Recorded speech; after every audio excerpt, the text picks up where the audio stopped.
Real Talk. Hola everyone, welcome back again to our show Real Talk. Sorry for the horrible voice. Mark, maybe you want to take over. No, now let's talk about mental health. This is a big important issue, especially because of the pandemic. I think must not recognize that mental health is as important as physiological health, especially unfortunately with the spike in, well, perhaps not in the actual numbers, but at least openness about that. And ako rin, of course, as a teacher, as an educator, na-realize ko rin yung issue ng mental health keeps on coming up, in terms of students, fulfillment of requirements. And I notice this is not just a story for me. I noticed that with a lot of educators, with a lot of parents, young parents, trying to figure out what's happening. I mean, I even saw reports on how puberty is being pushed forward by a year or two because of, the digital age, the solitude. All sorts of weird stuff are happening also because of the confluence of factors we're facing today. So let's talk about mental health.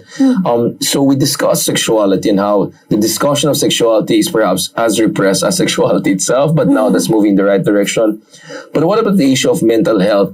Mahalaga yan because I noticed until quite recently, sabi na, ay hindi, ano lang yan, arte mo lang yan, diba? Or walang ganyan nung araw. Exactly, walang ganyan nung araw. You keep on hearing that, which is so annoying. Or just like, walang ganyan araw because you didn't recognize it, right? Not recognition doesn't mean non-existence. Hindi nila pinag-uusapan, itinatago na lang nila, diba? Anong nangyayari? Nagpapakamatay, kung ano-ano yung iba-ibang coping mechanism, diba? Pupunta sa alak, merong drugs. So, many wars perhaps could be explained. Many coups in the past for mental health issues. Yes. Diba? I mean, I think that's the problem with a lot of histories we have. I'm feeling ko may topak lang talaga itong king na to eh. This had nothing to do with politics or religion, right? You could understand that, Yeah, so it's been around. Diba? Parang our problems, our issues on our mental health and our emotional health, it starts as soon as what? We're born actually. Umiyak tayo ng malabas dahil meron tayong nararamdaman noon. And then when we're young, we're not able to express how we feel and how we want to be taken care of. So, very Freudian, merong childhood perspective. So, hindi natin pwedeng sabihin na ngayon lang siya. Na-highlight lang siya ngayon, especially during the pandemic, because a lot of people recognized how stressful it is to be trapped in one room with just yourself sometimes or with your partner. Diba? So, mas nabibring up lang siya ngayon. And rightfully so. Rightfully so. Because what do we want to do? Do we just want people na, tisin mo lang yan, magdasal ka lang, diba? O mag-aral ka lang, o mag-jogging ka lang, kumain ka lang ng ganito. Hindi ganun yun. Kaya ang daming nangyayari before na hindi natin ma-explain. It's because we don't want to understand that people go through this. Right? And it's actually, normal. It's okay that it happens. So we can treat each other and, help each other out. So, ganito kasi, how do you separate, I know maybe it's a fine line, how do you separate, stress ka lang because of the load of your work and no, there's something really going on here where even you're physiologically unstable. What is the line there? There are different. Mental health practitioners can distinguish. If it's like, okay, it's a normal everyday stress, or if it's already causing a clinical disorder, clinical issue. Meaning yung chemical levels may hindi na balance, your sleep patterns are disrupted, right? Or even how it's affecting how you're working, diba? How you treat other people. Your sexual life also, of course. That's why it's very important. I say na, you don't go to a doctor, you don't go to a therapist, you don't go to a psychologist, a psychiatrist when you already feel that something is terribly wrong. You should go anytime.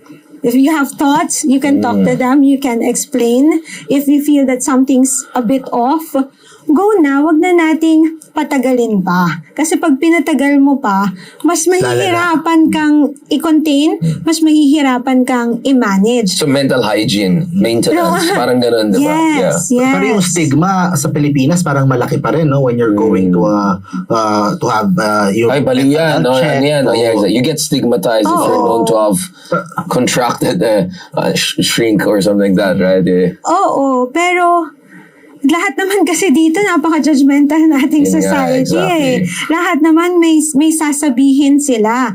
But is it important what they say? Or what's more important? How you feel? How you feel? How you can help yourself? How you can let others help you?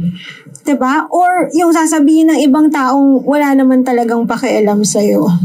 There are people, my point is, there are people who can help. So go to them when you feel that you need it, or even when you just want someone to talk to. And that's also one problem that I want to talk about.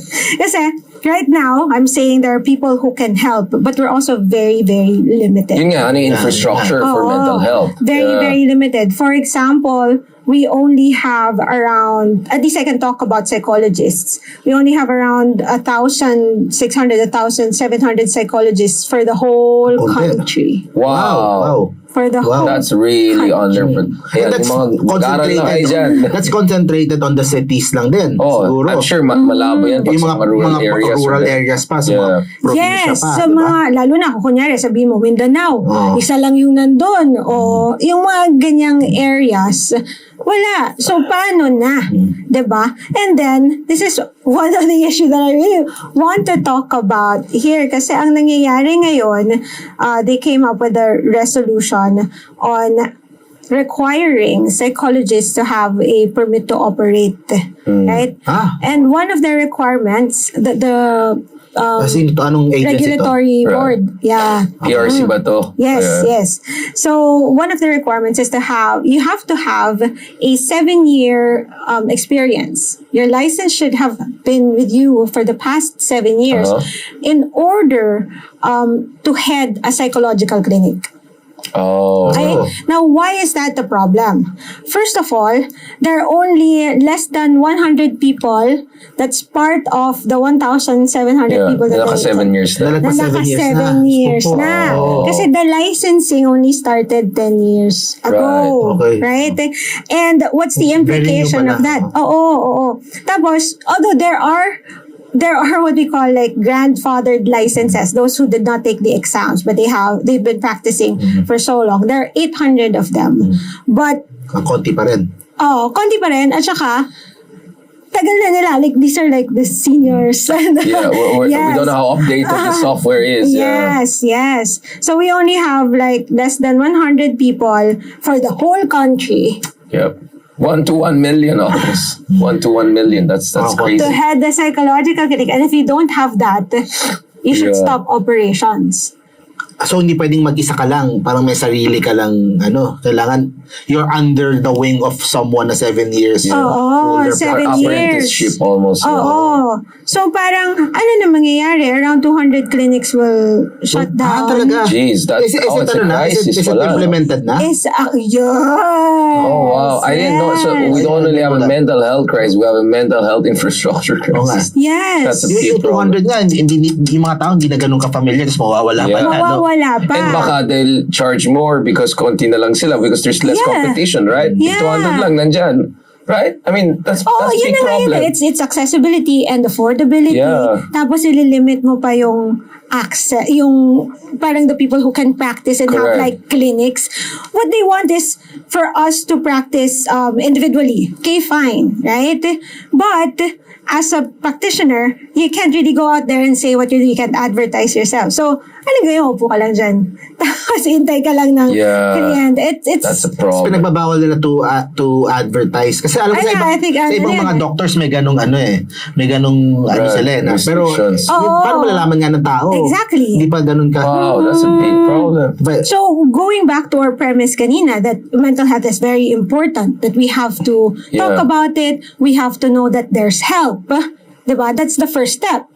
But then limiting the access to it even more, it makes the whole structure crumble. Yeah. So what's gonna happen to the people who really need help? Speaking of which, I mean, one of the myths or BS that I always hear is, mga Filipino, masayahin tayo. We have no problem like that. But actually, if you look at the UN reports, look at a lot of international reports, it's rampant. And I get this a lot. Annoying, no? So there's the first world problem version. Ay, problema lang mga mayaman ng bansa. But there's other, pang mayaman lang ng yung mga sakit na yan. Walang ganyan nung nasa Sampaloc kami. Walang ganyan. Walang ganyan kasi hindi nyo alam. Right? Walang ganyan because you didn't bother. Yeah. You go out there and then you see yung mga taong grasa. Exactly. That's a mental health issue. Yeah. Usually they have, if someone's like listening, if I'm not mistaken, they can be schizophrenic, diba? Yeah. They can have hallucinations. Split personality disorder, Kasi itsura pa lang nila. Nang mayaman ba yun? Yeah. Hindi naman mayaman yun. Kasi hindi na-treat. Kasi hindi ka therapy. They could have been saved. They could have been helped to live could have been treated. Yeah, have a full, thriving life. Yes. But because siguro wala silang pera, walang access to mental health. Right. They go to the streets. Pwedeng yung mga kamag-anak nila, na lang sila. Diba? So, or yung iba, may PTSD, may traumatic experience, hindi natrato, then it disrupts everything, their entire life. So, hindi siya pang mayaman lang. Hindi siya pang first world problem. Yeah, yun nga. The dismissiveness is very annoying. Masayahin tayo. Like, well, when you have desperate conditions, maybe you want to put a smile on your face, but that doesn't mean there's no problem. That's an idiotic way of looking. That's toxic positivity. That's exactly. Speaking of toxicity, that's the toxic positivity, right? Or toxic denialism that I think is a very serious problem. But there's also the issue of costs of therapy, right? Kasi yung medicine, sorry for saying that, but I'll put you on the spot. But the thing is like, okay, parang a normal doctor, you go there's a medicine, you can kind of see the effect, okay, the colds went down, but with therapy, like, hindi mo alam, baka pinapabalik-balik ka lang para kumita yung doctor. Merong mistrust na ganyan. That's what they say siguro. Merong mistrust sa ibang tao. Na ano lang yan, bola-bolahin ka lang yan para pabalik-balikan ka lang. As a therapist, I'll talk as myself. Yeah, defend it. Yeah, go ahead. I cannot defend others if that's the practice. No, defend the profession when it's professionally conducted. Yeah, if it's professionally conducted. I'm not talking about part of our training is that our goal is for the clients to stop seeing us. Exactly, right. Not to create dependence. Goal. Yeah, exactly. Yeah, it's like, okay ka na. You can do that by yourself. Yeah. Bye. Yeah. Right? So, hindi ka pabalik ka rin. Katuloy yung mga mekaniko, sisirain pa yung kotse para bumalik ka. Pero kasi, yan sinasabi mo, it's also part of our culture or mistrust with one another. Because it's very ingrained in us to compete, to up one another. Low trust society. Ang tawag na ni Yorme doon, mga enterprising individuals. maraming mga ganon. Kaya naapektuhan yung mga lehitimo, yung mga talagang, di ba, mga legitimate na professionals who are really there to help. So we should call out yung mga operators na pinapabalik-balik. Kasi yung ba mayaman, siguro wala na yung boyfriend nila. Gusto lang nila may kausap. Ginagawang lang yan, paid boyfriend. Parang Uber, BF, yung therapist nila. Tapos sometimes attractive pa yung therapist. You know what I'm saying? Like, they're weird practices. Pero, yung sinasabi mo, it's from the client's perspective. Kaya gusto mo nang kausap. When you talk to a therapist, then the therapist will help you process your emotions. Kung yun lang, okay ka na, fine. Now, when you start going back to your therapist and you feel na, pogi yung therapist ko, ganyan, mafe-feel yun ng therapist mo. That's what we call transference counter-transference. Yeah, of course. And if which Freud warned against back in the day. If your therapist is professional, if your therapist is good, they can catch that. And usually, you confront that. Ano to? You put that on the table while you're having a conversation. Sopranos tayo. Kasi ganun yan Part of therapy is self-awareness and self-understanding. And you having an attraction to your therapist says a lot of things about you. Yeah. Yep. And the relationship dynamics. And that's very interesting for us actually. So, madami. And creepy sometimes. Hindi naman. That's part of it. It's professional hazard. How do you manage that? I mean, We're trained. You're trained. We're trained. Do you need also your therapist? Do you do like, friend, ang dami kong mga stressful na I really go to therapy. Exactly, right? You need to my detox. Therapist. I go to therapy every week. I see my therapist every week since I started practicing therapy, because I believe that parang Miss Universe. I believe that we have to my family to believe my family. We have to believe in the profession. We have Exactly. to believe in what we do, and believing in what we do entails understanding and acknowledging that we're human. We have problems too. People dump their trauma on us. Exactly. People dump their problems on us, and it affects us as people, not just like physically. Sometimes mararamdaman mo. It can also affect you emotionally and mentally, and you need someone to help you process those things too. Add that to other things that happen to you as a person, you really need help. So I see my therapist. You're not worried that AI will take over? The movie of Her, right? It could be AI. Hindi pa. Baka in a sense. Sorry, I just had to throw that in because I just suddenly remembered yung movie na Her, diba, Nancy? Joaquin Phoenix, alam mo, we're talking about AI and robots. For me, hindi pa siguro ngayon kasi hindi pa nila na-perfect. And there's a big value to human interaction. Yeah. Nakikita mo flesh and blood, There's a big value to that. Siguro, Pero what's interesting is that I just came from a conference where we're talking about sex tech. Yes, and there are robots who are sex workers. Japan, diba? Number one. Robots who are sex workers who talk to their clients too. So doon yun ang mauuna siguro yung mga ganun. Kasi perfectly fit for you, diba? That's more. Speaking of technology, ito very close sa akin pagdating sa mental health. Mental health in relation to social media. Bloggers like him. No. Use of social media. Social, So, kasi parang, tama. di ba, a root ng maraming mental health issues or depression minsan, or is coming from paggamit natin ng social media. Ano ba ang recent na findings natin about doon? How it affects yung mental health ng isang tao? Right. Okay. I can't give you any recent findings because first of all, that's not my expertise. My expertise is sex. But I can talk to you as a parent, right? Because I do have a 12-year-old who's also, very tech savvy. And before that, they had this whole Discord, yung mga ganon, na makikita nila there are people who are depressed, people who are talking about wanting to, hurt themselves.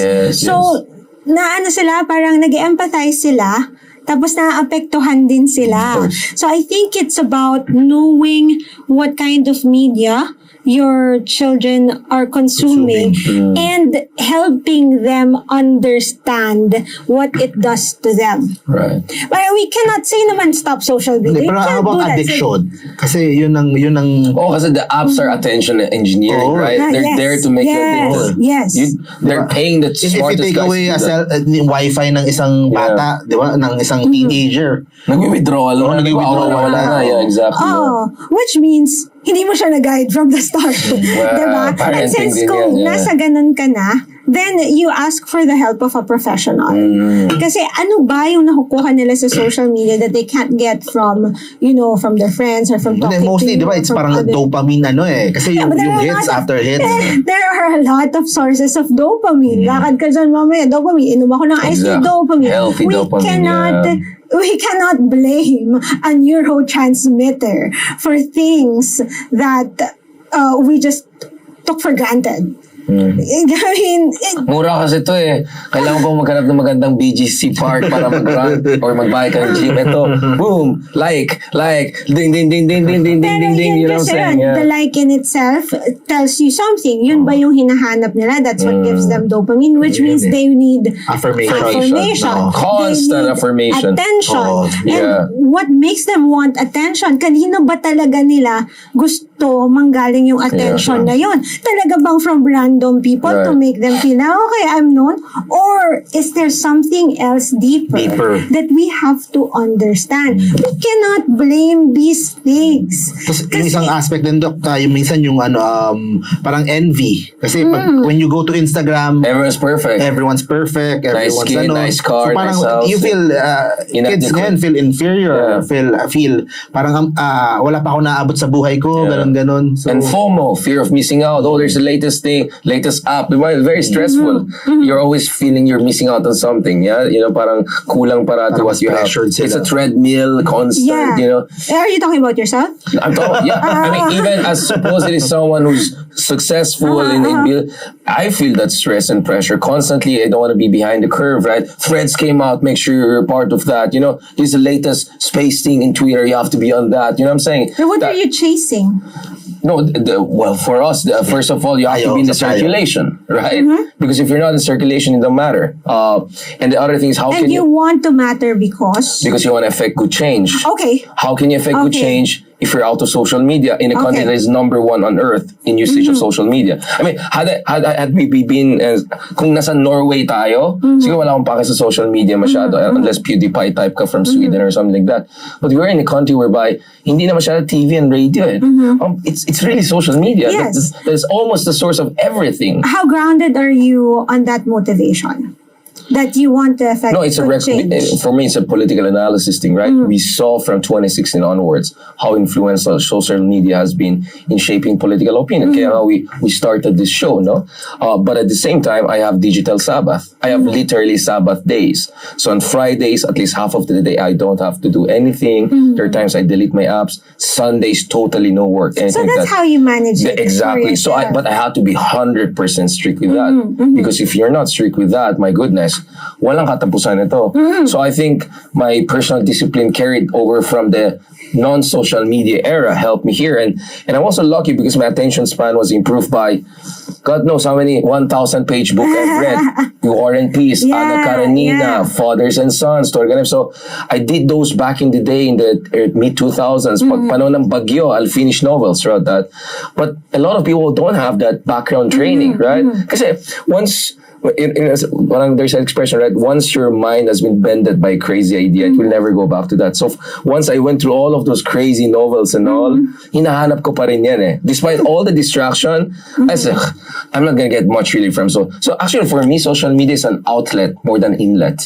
It's how I spread my love, my ideas, right? Exactly. So you're using it for to broadcast, for your benefit. Yes. I mean, your motivation doesn't exactly say that, okay, and yet still, there's the scarring effect. The anxiety you see there, Elon Musk doing that. Because we're also worried if this idiot billionaires want to ruin Twitter. It took me some time to build, let's say, 100,000 followers on Twitter. It was not easy. So you're also worried about the business, the Silicon Valley, because you know what I'm saying? So I'm saying that as a supposed Twitter, it will affect you. Right. Nawala bila ako ng blue check sa Twitter. You have to buy it. See how pathetic it is, but it's stressful. Pathetic, but it's stressful. I know. Ako naman Yeah, you go ahead. Yeah, exactly. Let's go. Ako naman, ang problema ko. Ako naman, ang problem ko, I'm addicted to Facebook, to social media. Yeah. Kaya yung trabaho ko naging vlogger kasi it's work that I get. Might as well. Natin yan. Pero ang napansin ko sa sarili ko, ang negative effect sa akin, sa mental health ko, when I get addicted to TikTok. So yun ang tigigil ko. That's the worst, bro. Yun ang tigigil ko talaga. That's why I don't use TikTok. So you have to have like a good level of understanding and awareness of yourself. Yeah. Now, when and you feel that it's not good. Yun ang wala ako. Bro, kasi I post every day. I post 3 videos a day. And so, yun. Ayun, yung mga ganyang sinasabi nyo, diba? Parang anyone can go through it. Parang people will really go through stressful times in their lives. Even then, that can affect how they are as people, how they manage things from day to day. And yun yung sinasabi ko na, okay, you don't have to go through it by yourself. Someone can actually help you, give you tools so that you'll be stronger later on. You don't have to worry about these things. You would know what to do. Parang you would have tools for coping that's healthy for you. Kunyari, for Richard, the coping is okay, Sabbath. Social media Sabbath. That's it. I will still read my book so that it won't make me go crazy, or it won't pull me into that rat race of having X followers or being engagement per week or something. Being affirmed by social media. So, yun yung mga pinag-uusapan natin na kailangan malaman ng mga tao. Kasi kung kunyari sisisi mo lang, social media, that's bad for you. No, actually. It's like porn. It's like porn. Porn is a neutral thing. Right? It's not bad. It's not good. It's how you see it. It's how you use it. It's what you use it for. How they develop it. Yung ganon. So you can develop a healthy relationship with social media. That's your argument. Yes, that's my argument. And in order to do that, what is the blueprint? Like, what are your suggestions? If you have a client coming to you like, life is actually good, I'm successful, but I don't feel it because I'm always in social media and absorbing a lot of stress and anxiety na alam ko naman fake talaga. Hindi, yan yung kailangan mo. So how do you make it a healthy relationship? Yeah, that's what you need to know, and it's very subjective. For me, it's the Sabbath helps. Spiritually, I read, I read the religious texts, I read the books, and I go back to ancient era, and I realize, nonsense lang, kalate mga problem. But I don't know if others are doing that or if that works for everyone. It has to be what they want to do or what will work for them. That's why it's important. Okay, you don't come to me if you have problems with social media. I can't help you with that. You have problems with sex, go to me, but I'm a psychologist. Baka related. Well, if it's porn, come to me. But there's no such thing as porn addiction. But okay, fine. There's no. I have to go next time. Wait. So no. What's the short answer? Bakit wala? Really? When it comes to sex and when it comes to anything about sex or anything about porn, there's no such thing as addiction. Number one, it's not scientifically backed. Number two, if we're going to talk about addiction, there should be tolerance, there should be withdrawal, there should be a cutoff, a standard, diba, of what it does to your body. So walang ganun. When it comes to sex, wala. So, anyway. It's an infinite landscape. Is that what you're saying? Like, possibilities are infinite. You cannot say this is the marker of healthy and unhealthy level sexuality. Sexual behaviors, they're, again, subjective. We cannot define what's normal because you're judging the person. But as long there's what we call problematic sexual behavior, we do have a problematic sexual behavior. Yes, abusive, exploitative, extreme. Which means if it's already causing you problems. So, for example, you're masturbating 5 times a day. You're not able to work. It impairs your functioning. It makes you anxious. Then it's a problematic sexual behavior, not necessarily an addiction. So, may nymphomanic... No. It doesn't exist. So, mali yung feeling. Nymphomania was coined to control women. But like all these things, babalik tayo sa video. Diba? Ni Fassbender. Napanood ba yung lalaki yung affected doon? Si Fassbender, diba? Yeah, pero the whole point is, kahit sino pwedeng maging maapektuhan. May it be sexual health, may it be mental health. And what we're pushing for right now is for everyone to understand that it happens, to sana take away the stigma, and also to widen the access to mental health. Not limit it. Right? How about online resources? Kunyari, I want to get help for my mental health, pero hindi ko alam kung saan ako pupunta. Walang malapit na... Is there an app or is there a website? Is there an app or website? Where can I go to well, you can Google different mental health facilities, practice. If you're going to ask me for a recommendation, I would recommend that you go to Better Steps Psychology Clinic. That's a clinic that my colleagues run. So I trust that clinic. But there are also other clinics. There are also practitioners that you can find online. I think now serving Serious MD, meron ding mga psychologists doon. So are there through Zoom? I do my practice through online right now. If they're not comfortable being in person. So you can do that. Are you guys looking at also, I mean, we discussed about, I mean, my sense is, dun sa crisis sa infrastruktura, do you think it's time for, I mean, are there statesmen or politicians who are fighting for this, because we had the reproductive health advocacy back in the day. Let's say Rizal Tiveros, Pia Cayetano, and mga siya, fair, see, different side. Maybe for mental health, maybe we should also have, I don't know, certain senators, I don't know, maybe a party list for that. I don't know.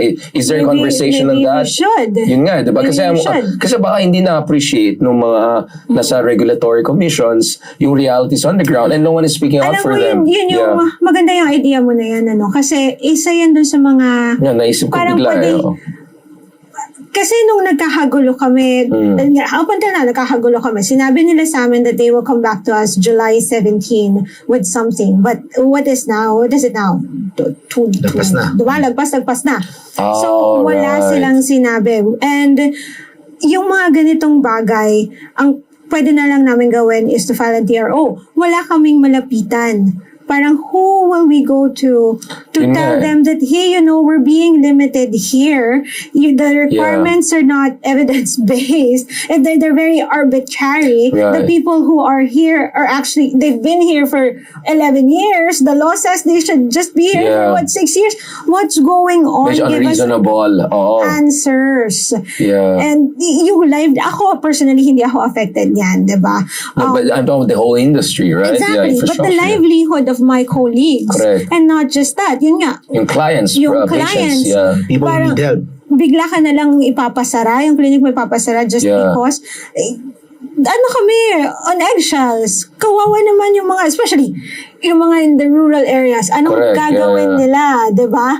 They're just practicing. They're charging, 500 pesos per hour, tapos mawawalan sila ng gagawin. Parang mawawalan sila ng passion. Ito'y gusto lang namin tumulong.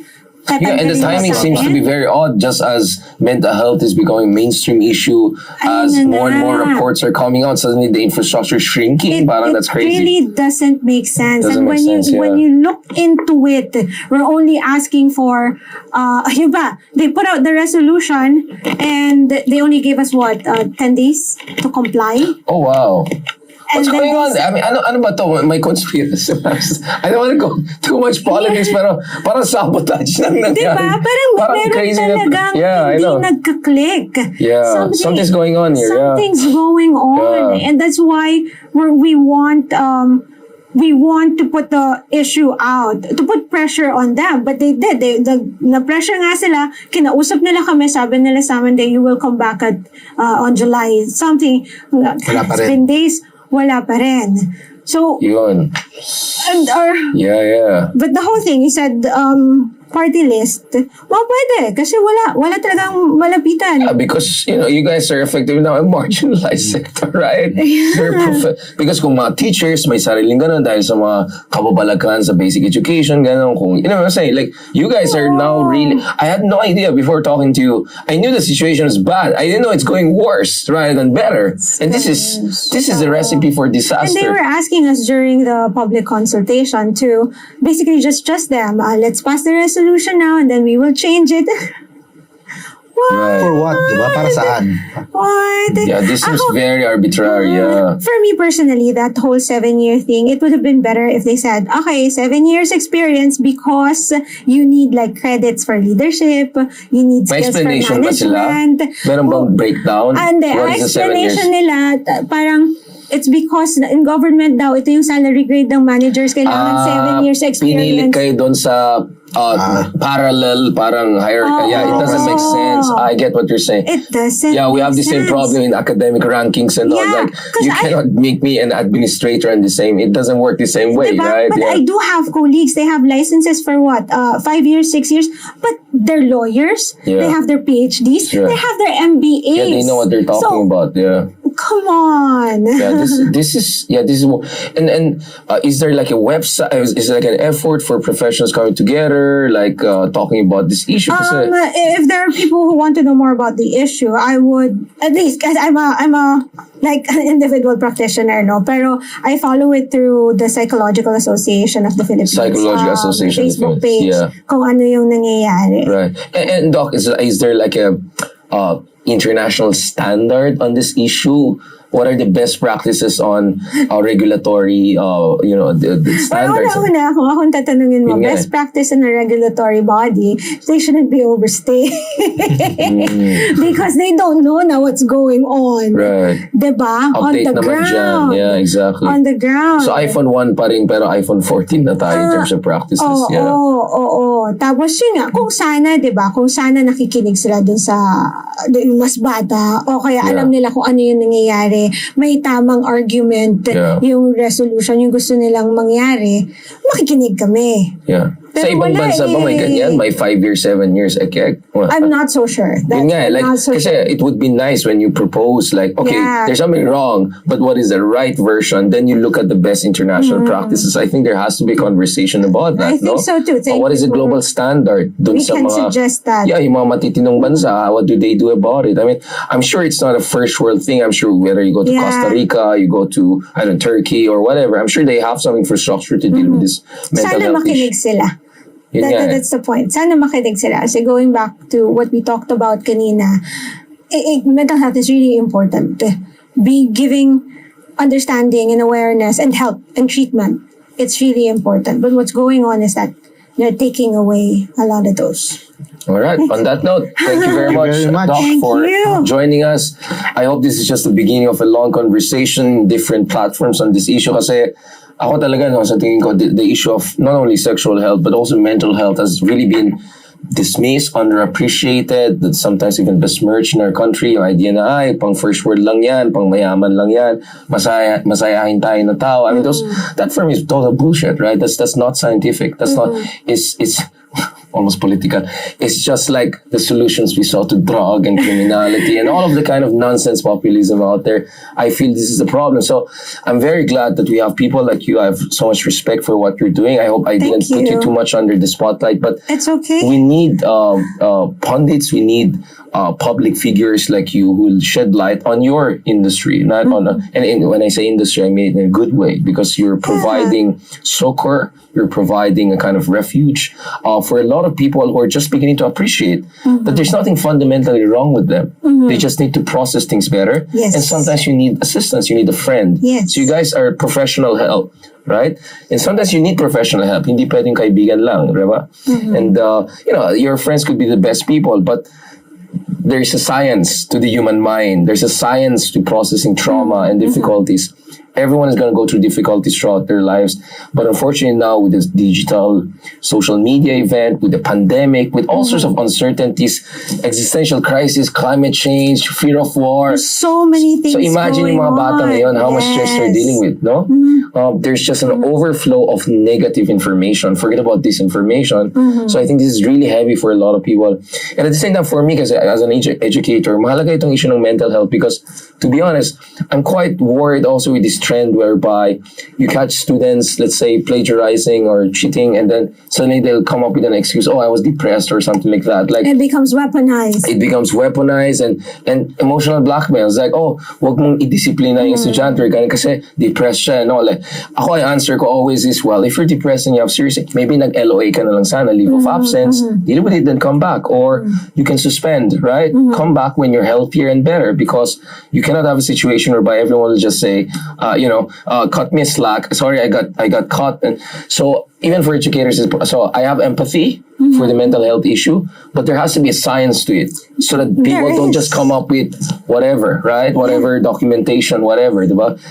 So for me, that's why this is close to my heart. And I'm sure for parents, they're also worried about the mental health of their kids, know how much social media is healthy. Apparently, well, your argument is that social media is a neutral technology, right? It depends on how you use it, and there could be a healthy relationship towards that. So I really appreciate it. I hope I did a good job of trying to put together the key points we have raised here. Pero napansin ko, you kept on saying, mahabang usapan yan, matagal na usapan yan. So sure, hopefully we can have you in the future and we can continue this conversation. Do you want to promote your platforms, your people to follow you on your pages, please? Yeah. Oh, yes. You can follow me on Rica Cruz, I think, on all Twitter, all social media platforms. Rica Cruz, yeah, Dr. Rica Cruz, yeah. Doc Rica Cruz, Facebook, Twitter. how many? Instagram, yeah. TikTok, whatever. Blue check. You Yeah. can also follow. Please also support Unprude if you want to learn more about your sexual self, your sexual health. Follow Unprude, UNPRUDE. And also, please watch Private Convos with Doc Rica every Wednesdays, 9:30 p.m. and your show every Monday. Sure. We'll talk about me more later on. But you also do podcast. Yes, see, I know. Another podcast. Actually, 2 podcasts. Exactly. Conservative ako.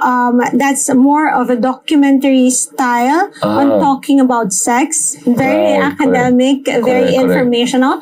And then I have another one with DJ Tony of Boys Night Out.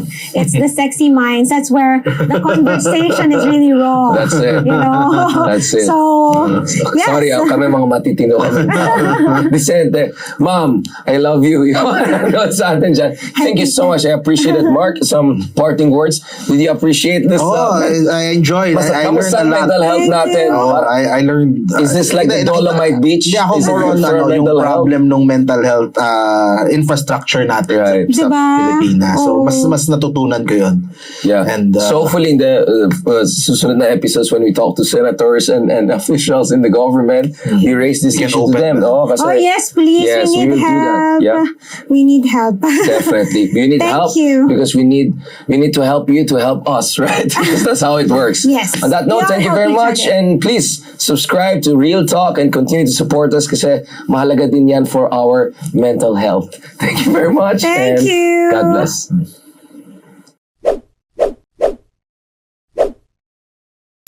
Real Talk